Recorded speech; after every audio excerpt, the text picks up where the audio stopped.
बहुत पुरानी बात है।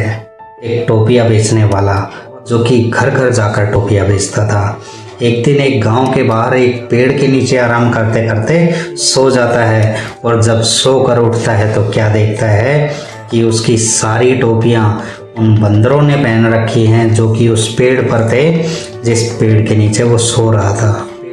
वो बड़ी कोशिश करता है, हर तरीका अपनाता है उन बंदरों से अपनी टोपियां वापस लेने के लिए, लेकिन उसके हर तरीके नाकामयाब साबित होते हैं। वो किसी तरीके से कामयाब नहीं हो पाता तो थक कर परेशान होकर बैठ जाता है और सोचने लगता है कि किस तरीके से ये टोपियां वापस ली जाए।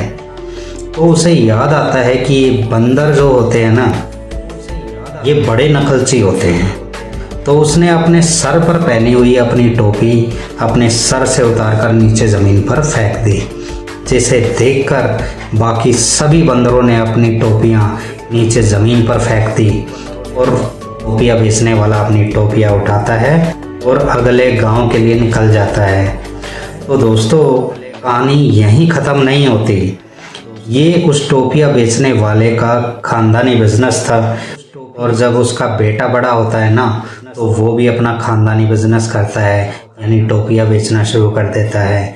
और एक दिन उसके साथ भी ठीक इसी तरह की एक घटना घट जाती है। उसकी टोपियां भी बंदरों ने पहन ली जो कि उस पेड़ पर थे जिस पेड़ के नीचे वो सो रहा था। तो दोस्तों, उसे याद आता है कि उसके पिताजी के साथ भी इस तरह की एक घटना घट चुकी है, क्योंकि उसके पिताजी ने उसे ये कहानी सुनाई थी।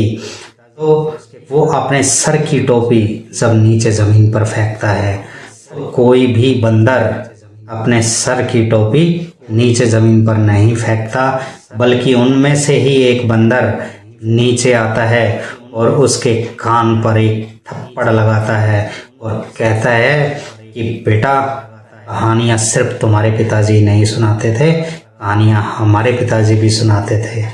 तो दोस्तों, इस कहानी से हमें यही शिक्षा मिलती है कि हम जो गलतियां कर चुके हैं उन गलतियों को ना दोहराएं, हो सके तो उन गलतियों से सीखें और आने वाले कल को संवारें।